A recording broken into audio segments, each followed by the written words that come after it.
On January 22, 1879, over 1,300 British soldiers were butchered under the shadow of a sphinx-shaped hill in Zululand.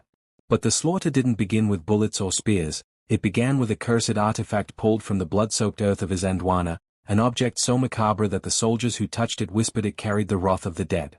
This is the story that the British Empire tried to bury, and the relic that made sure they couldn't. The bone idol of Isandlwana, the macabre artifact that triggered a British army bloodbath. The Empire's arrogance. The year was 1878, and the British Empire was at the height of its power. From the frozen shores of Canada to the burning deserts of India, red-coated soldiers marched under the Union Jack, and wherever they marched, empires fell. Queen Victoria's government believed, with an almost religious certainty, that no native force on earth, no matter how fierce, no matter how brave, could stand against the disciplined firepower of Her Majesty's army. It was this arrogance, this bone-deep, imperial certainty, that would write the bloodiest chapter in Victorian military history. In southern Africa, one kingdom still stood defiant. The Zulu nation, ruled by the formidable King Sethweo Kaimpand, was the last great independent African power on the continent's southern tip. With a disciplined army of nearly 40,000 warriors, trained in the brutal traditions forged by the legendary Shaka Zulu half a century earlier, the Zulu kingdom was not a threat the British could brush aside easily. But they tried. Sir Henry Bartle Frere, the British High Commissioner for Southern Africa, saw the Zulu kingdom as an obstacle to his grand dream, a unified British federation stretching across all of southern Africa. Sethweo's warriors stood in the way. So Frere did what imperialists do, he manufactured a pretext for war. In December 1878, Frere delivered to King Sethweo an ultimatum so outrageous that it was designed to be refused. The British demanded that Sethweo disband his entire army, dismantle the traditional Zulu military system that had defined their culture for generations, and submit his kingdom to British authority. To accept would be to destroy everything the Zulu people were. To refuse would be to invite invasion. Sethweo refused. And so, on the 11th of January 1879, Lord Chelmsford, Lieutenant General Frederick Thesiger, 2nd Baron Chelmsford, led his invasion force across the Buffalo River into Zululand. He commanded roughly 12,000 troops, divided into 3 columns converging on Sethweo's capital at Ulundi. In Chelmsford's estimation, it would be a short, sharp campaign. The Zulus would run at the first volley. They always did, didn't they? Lord Chelmsford had never fought the Zulus. His central column, over 4,000 men, including 5 companies of the 1st Battalion and 1 company of the 2nd Battalion of the 24th Regiment of Foot, crossed into Zululand and pushed steadily eastward. By the 20th of January 1879, they had reached a place where fate had already decided to make it stand. A strange hill rose from the flat, sun-baked plain. Shaped like a crouching sphinx, or perhaps a crouching lion, depending on who you asked, its dark sandstone flanks cast long, ominous shadows over the grassland below. The Zulus called it Isandlwana. The British soldiers looked at its silhouette against the hot African sky and thought it resembled the Sphinx of Egypt. They could not know that this hill would become their tomb. Chelmsford ordered camp to be made at its base. The artifact in the earth. It was during the establishment of camp, the routine, grinding labor of driving tent pegs, digging latrines, stacking ammunition boxes, that a soldier made a discovery that would, in the days ahead, take on the weight of prophecy. Private Thomas Calloway of the 1st-24th was digging a refuse pit at the edge of camp when his spade struck something hard. He scraped away the dry red earth and pulled out an object unlike anything he had seen before. It was a carved bone idol, roughly the size of a man's fist. It appeared to be fashioned from the large bone of an animal, or perhaps a human. Its surface was scored with geometric patterns, painted with ochre and black pigment. Its hollow eyes, 2 deep, round cavities, stared upward at the white-hot sky like the gaze of the dead. Around its neck, tied with sinew, hung small bundles of herbs and what appeared to be dried, blackened matter of animal or human origin. Among the Zulu people, such an object was known as an intellizi, a war medicine bundle, imbued with powerful spiritual protection. Zulu commanders relied on such medicine during battle. Warriors were anointed with sacred preparations before combat. The role of the intellizi and similar objects in Zulu warfare was profound, binding the spiritual and physical worlds together in service of victory. But Private Calloway did not know any of this. He was a young soldier from Hereford, 22 years old, who had never set foot in Africa before January. He pulled the bone idol out of the earth, turned it over in his hands, and, in the way that soldiers everywhere have always dealt with strange things, made a joke of it. He held it up by its sinew cord and swung it in front of his comrades' faces. "Found myself a good luck charm, boys," he grinned. His sergeant, a grizzled veteran named Robert Slade who had fought in Afghanistan and India, looked at the object and felt an unease he could not name. "Put that bloody thing back where you found it," he said quietly. Calloway laughed and slipped it into his kit bag. That night, around the campfire, the idol passed from hand to hand. Soldiers examined it with curiosity, with disgust, with laughter. Some made crude jokes. Others, the older men, the ones who had served in India and had learned to take local spiritual traditions seriously, refused to touch it at all. One soldier, an Irish private named Brennan, crossed himself when he saw it and told Calloway in no uncertain terms that the object was cursed. "It was pulled from the earth right here," Brennan said. "This hill has been here for God knows how long. Whatever that is, it was put there on purpose. You don't bury something like that by accident." Calloway kept the idol anyway. The night before. On the evening of the 21st of January, Lord Chelmsford received a message from a mounted patrol that had been scouting the hills north of camp. A large Zulu force had been spotted. Chelmsford, still convinced that the main Zulu army was far to the east, near Alundi, concluded that this was a minor scouting party. He made a decision that would condemn over 1,000 men to death. At 3 o'clock in the morning of the 22nd of January, Chelmsford divided his force. He took approximately 2,500 men with him, heading out into the dark hills to pursue the supposed Zulu patrol, and left the camp at Isandlwana under the command of Lieutenant Colonel Henry Pullane with roughly 1,300 men. Among those left behind was Private Calloway, the bone idol still in his kit bag. Meanwhile, on the Enquitu Plateau above the camp, something extraordinary was happening. An army of approximately 20,000 Zulu warriors was crouching in absolute silence in a hidden valley, a vast mass of humanity, motionless, invisible, waiting. They had marched for days, living off their war provisions, guided by commanders who understood this terrain the way a man understands his own home. They had slipped around Chelmsford's flanks like water around a stone. The Zulu army was commanded by two great chiefs, Enchingweo Kaemahol and Mavimengwana Kaemedlela Nchuli. Before they marched, their warriors had undergone the full ritual of Zulu war preparation, washed, anointed with Intelisi medicine, spiritually fortified for battle. Their commanders had surveyed the British camp from the heights and pronounced it vulnerable, unlaged, exposed. The British general had done them the extraordinary favor of walking away from his own camp on the morning they planned to attack it. On that same morning, January 22, 1879, there was a partial solar eclipse over Zululand. As the sun rose over the plain, it was slowly, eerily dimmed. The British soldiers in camp noticed it, some thought it a bad omen. The Zulu commanders watching from the plateau saw the darkening sun and felt the spiritual significance deeply. The sky itself was withdrawing its light from the red soldiers below. At approximately 11 o'clock in the morning, a British patrol of native horse, Zikali's horse, also known as the Edendale contingent, crested a ridge on the Enquitu Plateau and rode into the hidden valley. They stopped dead. Sitting on the ground in total, eerie silence were 20,000 Zulu warriors. Rank upon rank of men, armed with ichla-stabbing spears and large cowhide shields, their faces painted, their bodies ready. The patrol leader, Lieutenant Raw, stared for one frozen moment at the greatest concentration of warriors he had ever seen in his life. Then a Zulu officer gave a signal. And 20,000 men rose to their feet as one. The horns of the beast. What happened next was a masterpiece of Zulu military strategy, and a catastrophe of British military complacency. The Zulu army deployed into its signature formation, the Impondo Zankamo, or Horns of the Buffalo. The central chest of the formation, the main body of experienced warriors, drove directly down the slopes toward the British camp, drawing the defenders into a frontal engagement. Meanwhile, the two horns, the fastest, youngest warriors in the army, swept around the flanks at a dead run, racing to encircle the camp on both sides. Lieutenant Colonel Pullane, watching the first dark masses appear over the ridge lines, sent his men forward in an extended firing line. 6 companies of the 24th Foot, spread across the open plain, along with artillery and the native contingent. At first, the plan worked. The Martina Henry rifles cracked and thundered. Zulu warriors fell in their hundreds as the British volleys cut into the chest formation. The 2 mountain guns of the Royal Artillery added their voices to the carnage. But the British line was too long, too thin. Pullane's men were stretched dangerously.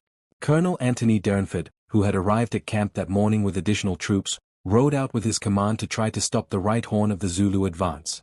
His men fought desperately, but they were outnumbered and eventually forced to fall back. As they retreated, the right horn of the Zulu army swept past them and continued its encircling movement. At this critical moment, disaster struck. Ammunition began to run short in the extended firing line. Boxes of Martina Henry cartridges were brought forward from the camp, but the rigid quartermaster system, designed for orderly European battles, not the chaos of Isandlwana, slowed distribution to a crawl. Men in the firing line found themselves reaching for rounds that weren't there. The Zulu left horn completed its encirclement. The British line, squeezed from both flanks and running low on ammunition, began to crumble. Pulaine ordered a fighting retreat back to the camp. But the retreat quickly became a rout. Thousands of warriors poured over the British positions. Men fought with bayonets when their rifles ran dry. Officers drew swords. Some formed small, desperate squares that held for minutes before being overwhelmed. The hill of Isandlwana, which had seemed so solid and reassuring, now cast its shadow over a massacre. The bloodbath. What followed in the early afternoon of January 22, 1879 was the worst defeat suffered by a British army at the hands of an indigenous force in the entire history of the British Empire. The Zulus moved through the British camp like a tide. Tents were torn down, wagons overturned, supply crates smashed open. Soldiers were cut down in their tracks, caught in the open, without cover, ammunition exhausted, formation broken. The Zulu Ikla, the short stabbing spear, named for the wet-sucking sound it made being drawn from a body, did its terrible work.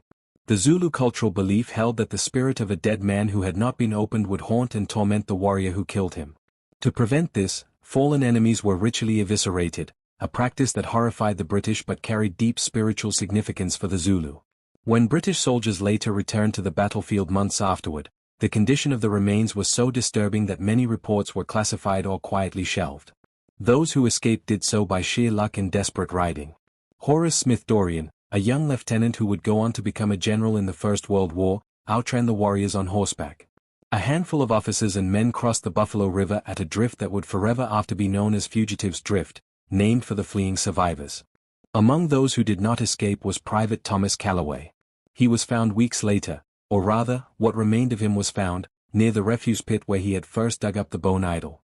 Whether the idol was still in his kit bag, no one could say. The kit bag itself was gone. The idol was never recovered.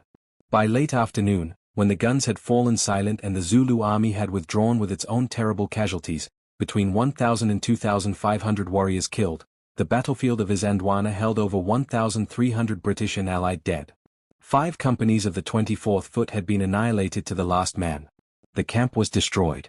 The guns were captured. 2 regimental colors were lost.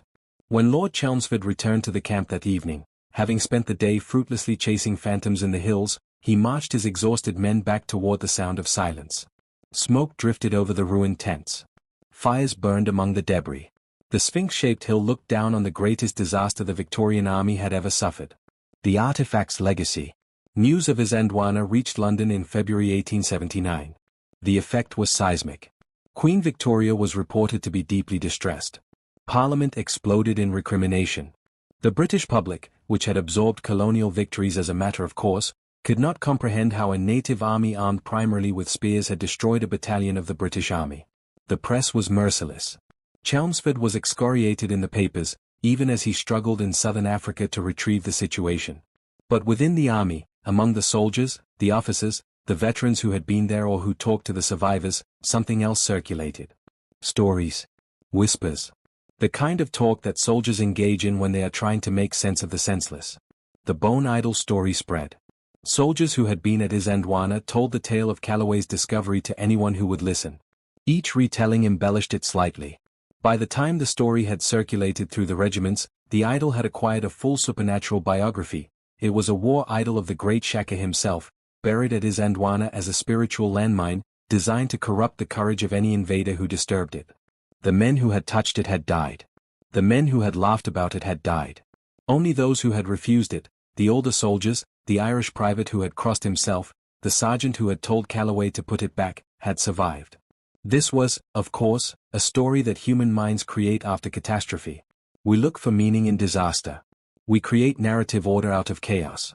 But the story, whether true or embellished, had a very real psychological effect on the British Army in Zululand. Because the British Army did not collapse after Isandlwana. It rebuilt. Reinforcements poured in from England. New commanders arrived.